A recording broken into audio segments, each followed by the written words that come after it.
Ese wigeze wibaza abantu bakunzwe cyane muri sinema nyarwanda cyangwa se muri komedi nyarwanda? Muri iyi video nicyo tugiye kugarukaho. Icyo usabwa ni ukubana natwe kuva ino video itangiye kugeza irangiye. Tuguhaye ikaze. Turaza guhera ku mwanya wa 10 tumanuka kugeza ku mwanya wa mbere. Ntucike. Ku mwanya wa 10 turasanga umugore bita Uwamahoro Antoinette, wamenyekanye ku izina rya Speransiya, ukunda gukina muri Seburikoko. Uyu ni uri ku mwanya wa 10 mu rutonde rw'abakinnyi ba sinema nyarwanda bakunzwe cyane. Naho ku mwanya wa 9 turasanga Musana Selaola, wamenyekanye ku izina rya Nikuze. Uyu nawe arakunzwe cyane, niyo mpamvu yagaragaye ku mwanya wa 9 mu bakunzwe cyane muri sinema nyarwanda. Naho ku mwanya wa 8 turasanga Dusenge Trenia, wamenyekanye ku izina rya Madideri. Uyu nguyu ni umukinnyi ukunda gukina cyane muri Papa Sava. Uyu nawe ni icyamamare kandi akunzwe n'abatari bakeya mu Rwanda, kuko azi gukina neza cyane bigashimisha abafana be. Niyo mpamvu yaje kugaragara ku mwanya wa 8 mu bakinnyi ba sinema bakunzwe cyane mu Rwanda. Twihuse cyane turahita tugera ku mwanya wa 7, turasanga niyo umubyeyi Noella, wamenyekanye ku izina rya Fufu, aho akina muri Papa Sava yitwa Fufu. Uyu nawe arakunzwe cyane, niyo mpamvu yaje ku mwanya wa 7. Naho ku mwanya wa 6 turasanga Isimbi Alliance cyangwa se Aria Cool, nawe ni umukinnyi ukina sinema nyarwanda, nawe akaba akunzwe cyane n'abatari bakeya. Uyu nawe yaje kuba yagaragara muri top 10 cyangwa se mu bakinnyi 10 ba mbere bakina sinema nyarwanda bakunzwe cyane. Ku mwanya wa 5 turasanga Uwihoreye Mustafa, uzwi cyane ku izina rya Ndimbati, akunda gukina cyane muri Papa Sava. Uyu nawe ni icyamamare, akunzwe cyane haba mu buryo akina sinema yiwe cyangwa se mu buryo akina filimi ziwe nyarwanda, arakunzwe cyane. Uyu nguyu afite n'umuyoboro we wa YouTube witwa Ndimba TV, ukaba ukurikirwa n'abasaga 199 ku muyoboro we wa YouTube. Urumva yuko akunzwe cyane, abamukurikira kuri YouTube yiwe urumva ko atari abantu bake cyane, kandi n'abamukurikira cyangwa se abamufana mu buzima busanzwe bitewe n'uko akina filimi ziwe nabo ni benshi cyane. Niyo mpamvu yaje kuba yagaragara ku mwanya wa 5. Mbere y'uko tujya muri 4 basigaye, mbere y'uko mbakubwira, nagira ngo mbe nagusaba ikintu kimwe kitagoye cyane, kitari buze kuba cyagusaba amasegonda. Uribaje ese ni ikihe? Twagusaba kuba kwiyandikisha kuri umuyoboro wacu wa YouTube kugira ngo ujye wakira notification cyangwa se amamenyesha buri ko dusohoye video. Icyo ngicyo ni ikintu cy'ingenzi cyane uza kuba wakora.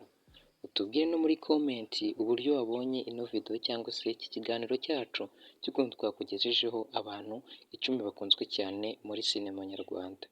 Uraza kutubwira uko ubyumva ndetse n'uko ubibona. Nizere ko wamaze kuba wabikora, gukora subscribe ndetse ugafungura n'inzogera kugira ngo ujye uhabwa ubutumwa, ugatanga like ndetse ugatanga n'igitekerezo cyawe kuri comment. Uze kuba wanayisharinga ku bantu benshi kugira ngo nabe babone amahirwe yo kuba bamenya abakinnyi 10 bakunzwe cyane muri sinema nyarwanda. Reka twihute tujye ku mwanya wa 4. Ku mwanya wa 4 turasanga Mugisha Emmanuel cyangwa se Clipton Kibonke. Uyu yakunzwe cyane muri Seburikoko bitewe n'uburyo akina, azi gusetsa abantu cyane, kandi akaba ari n'umukire cyane abantu, bityo bikarushaho kuba bamukunda cyangwa se bamukurikira. Uyu Mugisha Emmanuel cyangwa se Clipton Kibonke afite umuyoboro wa YouTube anyuzaho ibiganiro byiwe cyangwa se filimi ziwe yise Clipton Kibonke. Iyi channel ye ikaba ikurikirwa n'abasaga 491 ubu tuvugana. Urumva yuko atari abantu bakeya. Arakunzwe cyane muri sinema nyarwanda bitewe uburyo akina ndetse n'uburyo yitwara. Naho ku mwanya wa 3 turasanga Benimana Ramadan, wamenyekanye ku izina rya Bamenya. Uyu nawe akaba afite umuyoboro wa YouTube ukurikirwa n'abantu benshi cyane. Uyu rero yagaragaye ku mwanya wa 3 bitewe n'uburyo akunzwe cyane muri sinema nyarwanda, bitewe n'uburyo azikina, azi gusetsa abantu ndetse n'uko yitwara. Uyu nguyu niyo mpamvu yaje kuba yagaragara ku mwanya wa 3 mu bakinnyi 10 ba sinema nyarwanda bakunzwe cyane.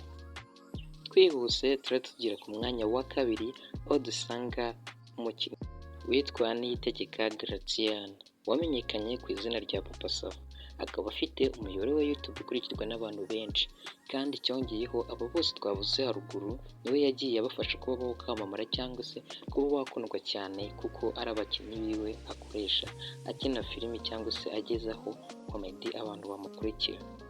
Uyu Niyitegeka Gratien arakunzwe cyane nk'uko yaje kuba yamenyekana ku izina rya Papa Sava cyangwa se Seburikoko.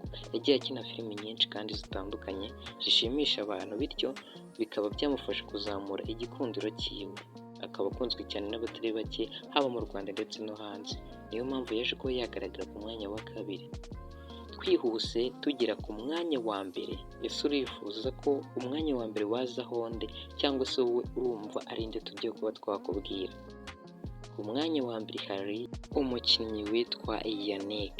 Uyu nguyu ni icyamamare gikomeye cyane ku rwego rwo hejuru, niyo mpamvu twaje kuba twamushyira ku mwanya wa mbere. Ubu yagiye akina filimi nyinshi zitandukanye, aho tumusanga muri City Maid aho ikinwa yitwa Yannick. Uyu rero yaramamaye bitangaje kandi bikomeye cyane, aho yaje kuba yakorana n'indirimbo n'umuhanzikazi bita Bwiza. Yaje kuba yagaragara mu ndirimbo ya Bwiza yise Ahazaza, iyi yarebwe n'abasaga cyangwa se barenga miliyoni. Yarakunzwe cyane, bityo bifasha Yannick mu gukomeza kwamamara mu buryo bwo gukina filimi cyangwa se sinema nyarwanda, ndetse n'abakunda umuziki wa Bwiza bazi kuba bamumenya. Urumva yuko ari amahirwe akomeye cyane yagize yo kuba yamenyekana bikomeye cyane. Niyo mpamvu twaje kuba twamushyira ku mwanya wa mbere.